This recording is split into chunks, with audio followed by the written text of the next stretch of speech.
year ago, these people all still had homes. Months of intense fighting as the Taliban advanced, coupled with an unprecedented drought, finally pushed them off their land, after decades of hard scrabble. 500 families now live here on the edge of Mazar-i-Sharif, sharing one water pump and little else.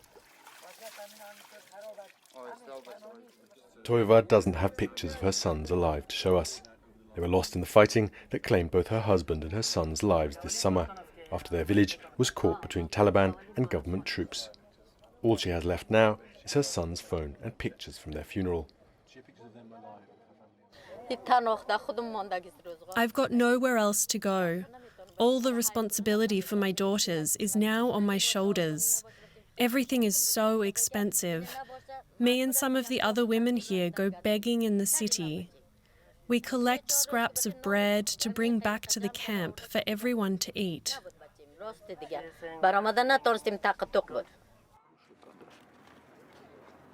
Before the Taliban takeover, international aid agencies provided some basic supplies.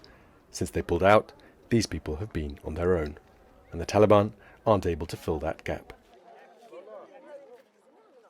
A man wants us to see his neighbourhood in this tent city.